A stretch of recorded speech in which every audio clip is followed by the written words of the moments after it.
Everyone, welcome back to my channel. I hope you all had a lovely new year and a really good Christmas. Sorry I never actually finished vlogmas off. It was literally like I wasn't doing anything and it was boring, so I was like, what's the point? It wasn't much to film. I look absolutely terrible right now, so please excuse the roots and the lack of lashes because we are in another lockdown. So that leads me to my video today. This is something that is very personal to me and something that I am usually quite open about, but when it comes down to the details, I don't really talk about it that much. But I feel like it's important for me to discuss this just now to help other people so they feel like they're not alone.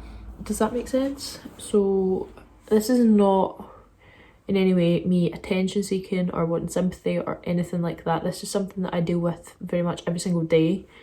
It's a big part of my life and I think I'm just gonna get into it. So if you haven't already guessed from the video title, this is gonna be my anxiety story. I have got my iPad.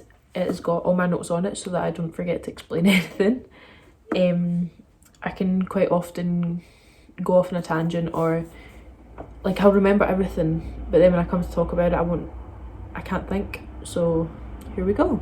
If this video ends up being very scatty and all over the place and like, you know, kind of mismatched, I apologise. As although I had notes on my iPad, it's still very difficult for me to talk about and process it in my chronological order. So if I even forgot a detail, I'm so sorry. But if you feel like you want to discuss your anxiety or your feelings, then please feel free to message me and I will help the best I can. I'm not a therapist or anything, I'm just someone that has been dealing with this for 10 years. So that's more than half of my life actually. Let me just start off. Basically, so this all started when I was 11. I was doing the transition from primary school to secondary school, so big step obviously in like a child's life. And I remember my first day and I remember being terrified because I didn't know anyone, that is normal, like, do you know what I mean? But then I remember I would cry every single night because I didn't want to go.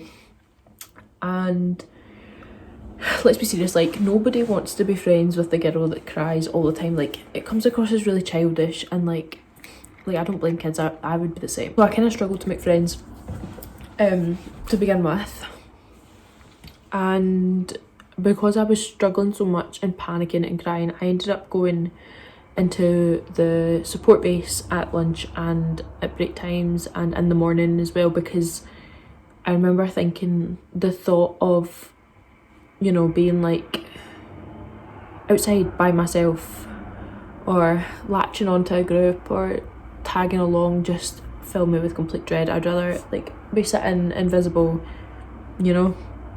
So this, I also remember there was like certain subjects I would feel comfortable in and certain ones I wouldn't, and I don't know where that came from. Like I remember Monday morning, first period, I had maths and my maths teacher was actually really nice about it.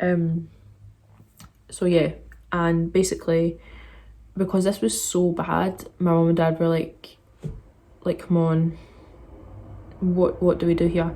I wasn't sleeping. My mum had to sleep in my room every night because I was terrified to go to sleep, and then I would wake up and it would be morning and have to go to school. I would have terrible nightmares. And so I ended up having to get private counselling for about 8 months. And I remember thinking, this is not helping me at all, like all she's doing is making me talk. But see, at the time when you're like 11 years old, there wasn't that much about mental health then. I didn't know what was going on. I didn't know why I felt like this, why I was terrified of going to school. And I remember thinking, this is not helping me at all. And then about 5 months in, I was like, oh my god, like this has helped. Like looking back, I was like, this has really helped me. So we worked out that change actually triggers my anxiety, causes like flare-ups and stuff. So obviously that's not great when things change all the time in life. So it got to about third year and I was like better, I was feeling kind of myself, I had a group of friends, and in the long run I was literally fine the rest of school. I built up my confidence, I got to know loads of people, I ended up being deputy head girl, I joined sports teams. This next bit is where it kind of got really bad.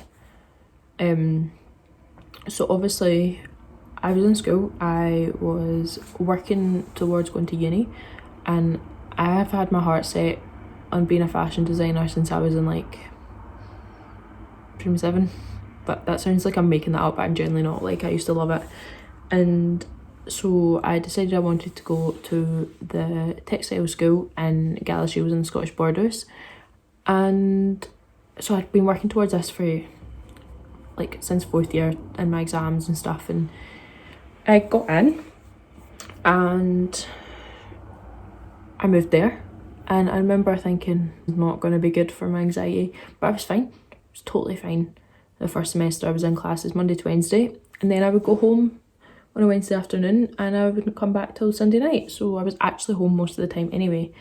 And then Christmas hit, my timetable changed, and I had to be in uni Monday till Friday. And I remember thinking, oh my god. And I cried every single Sunday night that I had to go back because I didn't want to be there. I wanted to be at home. I had terrible panic attacks again. I was not well. And the worst part is that I told my personal tutor how I was feeling. So that's somebody that you're meant to go to for support.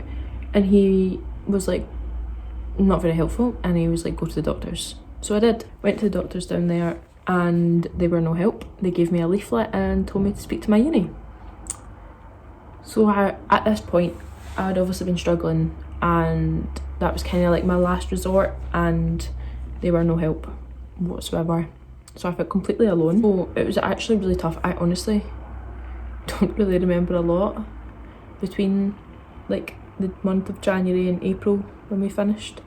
But I did finish my first year, and then I dropped out because I was like, I can't do this again. I can't do this for another 3 years, 4 years if I was doing a master's. So at this point my mental health was horrendous, and I mean horrendous. And because of that, so I ended up getting my old job back. I worked in a pub, and because of my bad mental health I couldn't do anything else. I stayed at home apart from working on a Thursday and Saturday night.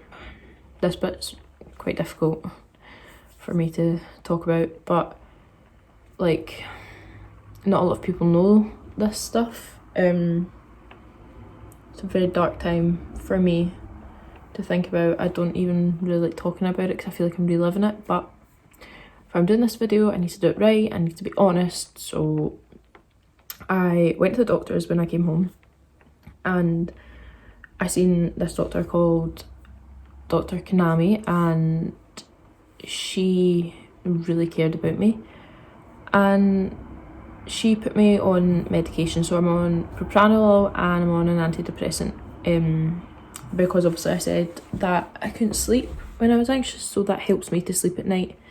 And propranolol was like a beta blocker, so it like slows down like your heart rate, and it like stops like sweaty palms and stuff like that, so that really helps me as well. And I remember talking to her, and she put me, she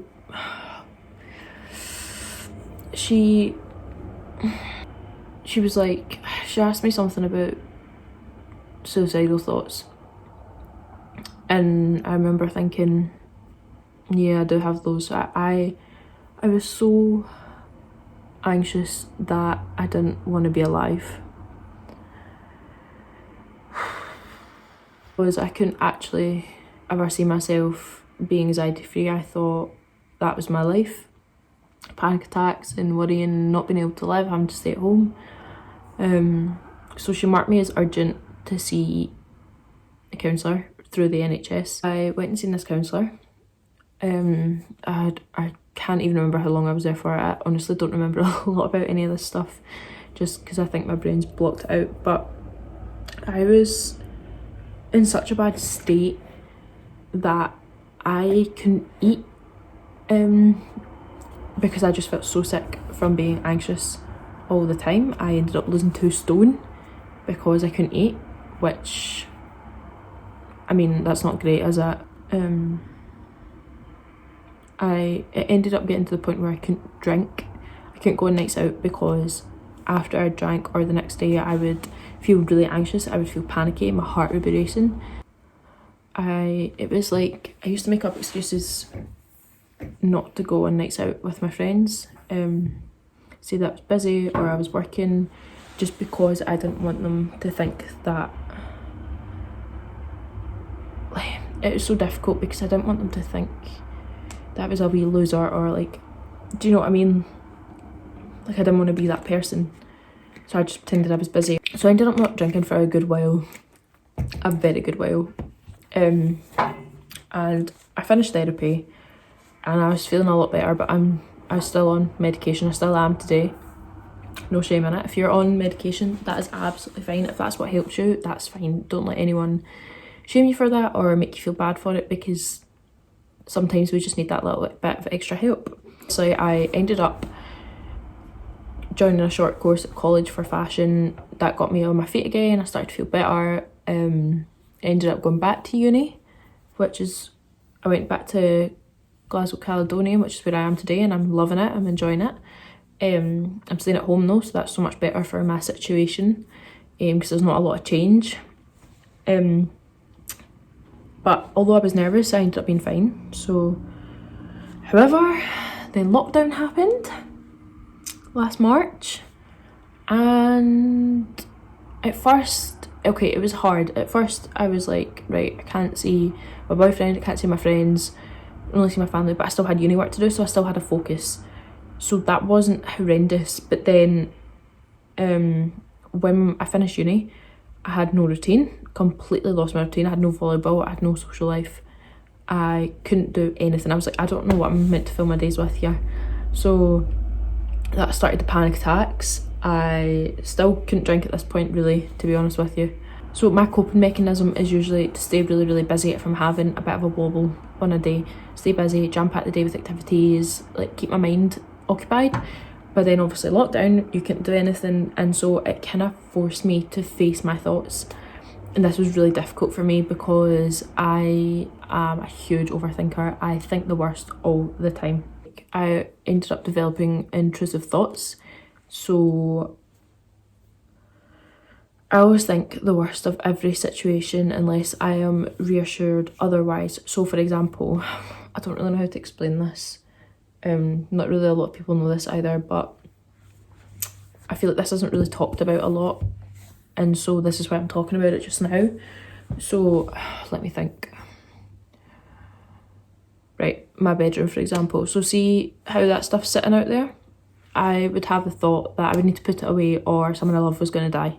And it's not even something I could be like, oh, don't be so ridiculous. Like, I genuinely believe if I didn't do that, someone would die or something bad would happen, and or if I don't fix my cushions, that kind of thing. And I still get them, and it's really annoying because I feel like it sometimes can control my day. And then I started back at uni, and that's been pretty hard as well, being at home doing kind of home uni. You're kind of isolated. It's hard to get help from your peers if you're stuck on something, because it's like messages, sometimes they won't reply, and yeah, it's just been pretty tough, like trying to concentrate at home, waking up and going to do uni in the same room. Like, I try not to do that, but sometimes it happens. And then I'm glad I didn't cry, and I feel very, very exposed having spoken about all this. If this helps at least one person to feel like they're not alone, then I am going to be so pleased, because that's all I want. I just want to help. I just want people to feel like they're not alone. Things will get better. If you're currently feeling anxious just now, it is completely okay. If you're not feeling good, that's okay. You don't need to be so hard on yourself. We are in the middle of a bloody pandemic, like, and yeah, things are extremely, extremely tough. But I hope that having watched this video, if you've made it to the end, that you realise that you're not alone, and There's so many people out there who have been through similar things, who feel like crap. In my next video, I'm going to be doing an anxiety tips on how to deal with it. It's going to be a list of things that I've been taught that work for me, things that maybe don't work for me that might work for other people. And if you want to get a notification for when that video comes out, please subscribe and like this video, and that will keep you updated for all my future videos. Thank you so much from the bottom of my heart for watching this. It really means a lot, and if someone comes to you feeling anxious, then please just listen to them.